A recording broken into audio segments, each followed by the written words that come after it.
আমাদের এই বাংলাদেশে শিক্ষক সমাজের ইতিহাস বঞ্চনার ইতিহাস, শিক্ষক সমাজের ইতিহাস দুঃখ দুর্দশার ইতিহাস।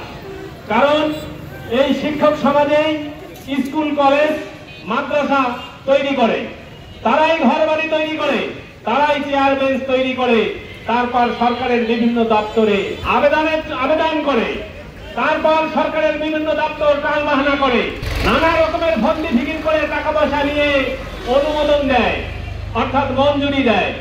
তারপরে শুরু হয় এমপিও ভুক্তির আন্দোলন।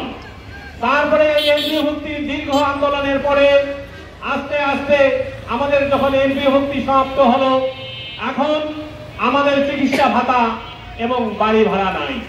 চিকিৎসা ভাতা 500 টাকা, বাড়ি ভাড়া 500 টাকা। তা দিয়ে কি কোন জায়গায় বাড়ি ভাড়া পাওয়া যাবে? এটা কি আমাদের দেশের সচিবেরা আমলারা বোঝে না?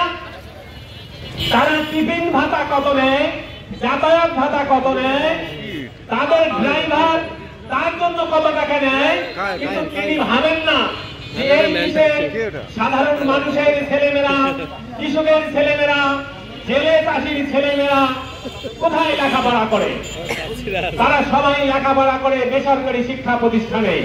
কারণ এই বেসরকারি শিক্ষা প্রতিষ্ঠানে ছাত্রছাত্রীদের বেতন একেবারে নাম মূল্য বেতন, কিন্তু সেই প্রতিষ্ঠানে শিক্ষকের জন্য যা দেওয়া হয় তা অত্যন্ত লজ্জাজনক।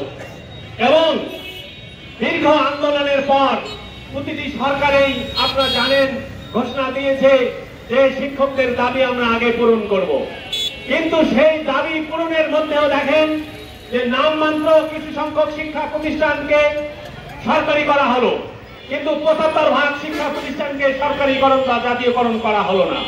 এখানেও একটি শুভঙ্করের ফাঁকি থাকলো। এখন যে সমস্ত শিক্ষা প্রতিষ্ঠান এখনো সরকারিকরণ করা হয় নাই, জাতীয়করণ করা হয় নাই, আমাদেরকে কিন্তু আশা দেওয়া হয়েছিল যে সকলকেই জাতীয়করণ করা হবে।